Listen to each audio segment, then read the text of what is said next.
Joining us on the line right now, Senior Fellow National Security Affairs at the Heritage Foundation, good guy, Peter Brookes. How are you, Peter?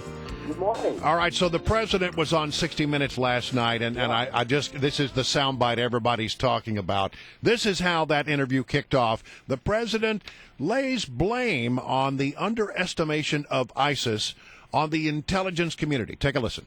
How did this get? How did they end up where they are in control of so much territory? Was that a complete surprise to you? Well, I think our head of the intelligence community, Jim Clapper, has acknowledged that I think they underestimated what had been taking place in Syria. I mean, he didn't say that we underestimated ISIL. He said we overestimated the ability and the will of our allies, the Iraqi army, to fight. That's true. That's absolutely true. So there the president, makes the case that, well, it wasn't my lack of foresight. I just got bad intel. I mean, you used to work in the intelligence community. You're a former CIA guy. What did you think when you heard that? Well, I thought all I could think of was that old saying, they say the buck stops here, but with the president, the buck stops there. And it's easy to foist it off on the intelligence community, which has a very, very difficult job. I think it's emblematic of the failure of our Middle East policy, the failure to have a policy in Syria, the failure to have stayed in Iraq with some sort of force where we would have better intelligence opportunities.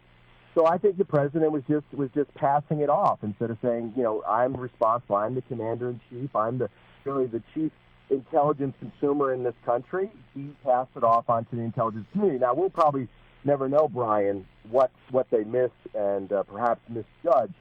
But we all know that I've also been a consumer. I've been a senior Pentagon official. So, this of intelligence. So this is, something that's very, very troubling, I think, in general. And it doesn't only apply to the Middle East. I think it's going to apply wider to his foreign policy. Peter Brookes is our guest. And, Peter, if you can just you're sounding a little bit muffled. We can make it out, but it's a little hard. So if you can, I don't know if you've got something with your phone there, but we'd appreciate it.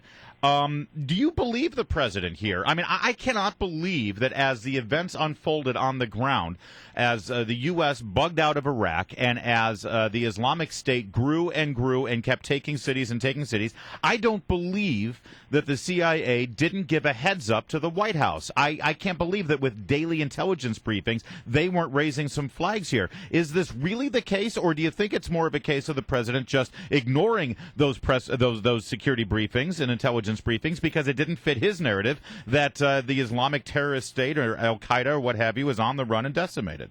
Well, that's the issue, of course, right? I mean, was the administration in denial about the situation on the ground? Did not fit their paradigm for how they were going to go forward in Syria and Iraq? This is one of the things we'll probably hear something. Some folks who served in government will probably be hearing some things privately, perhaps in the press, as they push back on this. So the president has kind of opened up a difficult situation for himself because the people are going to say, yeah, we did tell him. And we're probably going to hear some things about this in the future. But once again, we're having this huge problem with our Middle East policy, and this is not something new. The Syrian civil war has been going on for 3+ years. 200,000 people died. He decided to get out of Iraq. He said it was secure and self-reliant.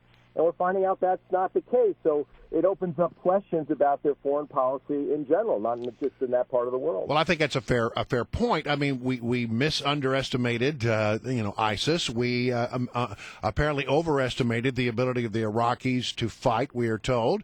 We decided that it was a good idea to pull all U.S. forces out of Iraq. And right now, I guess the question is, with so many mistakes along the way, what confidence should we Americans have that their new strategy of finding the moderates and arming them is the right strategy and that it will actually work? Well, I think that's why you need Congress all over this issue, as well as the media and the public, making sure that is the case. I have serious concern. We don't have a Syria policy, Brian. Arming 5,000 people over a year to fight a force of some 30 to 40,000 plus the Syrian army it seems to me on the face of it just ridiculous. We don't have a Syria policy. He's got kind of a policy for Iraq. He's going to use airstrikes, hopefully the Peshmerga, the Iraqi army if they can get their act together. But he doesn't have a policy for Syria, and if he can't get at Syria, you really can't get at ISIS. So I think this, needs a lot of attention, like I said, from the Congress and the media. And I think there's a lot of reasons to be very, very concerned about the strategy that's currently laid out. Peter Brookes, we heard the mention of this thing called the Khorasan Group last week, Yeah. and we had this attack on the Khorasan Group that the U.S. carried out and stopped them. And Andrew McCarthy, I'm sure you read this, Andrew McCarthy in the National Review basically made the claim over the weekend, there's no such thing as the Khorasan Group. The administration had invented that name to call these al-Qaeda jihadists something other than what they are, which is al-Qaeda jihadists, again, for political purposes. What do you know about this group, and who are they? Well, I mean, they are al-Qaeda. I mean, there's no doubt about that. I mean, what I understand is that these are people taking direction from core al-Qaeda. This is, Ayman al-Zawahiri, the people who were involved with 9/11, the ones that were in the Afghanistan, Pakistan theater. In fact, the leader of this Khorasan group, or whatever you want to call it, basically was with Osama bin Laden about the time of 9/11 and probably knew about 9/11, although he didn't participate in the attack. Right. So he was an up-and-comer al-Qaeda insider. This is a group they were sent to Syria because there was opportunities to plan, train, and operate. We got a roll here, Peter Brookes, but it sounds like these are the people that the president has been claiming for 4 years now have been decimated they're not on the run. Al-Qaeda's not on the run. Exactly. And when was the first time you ever heard this name, Khorasan Group? When it came out in the press Last week, Yeah, exactly. that's right. Thank you, sir. Peter Brookes, thank you so much.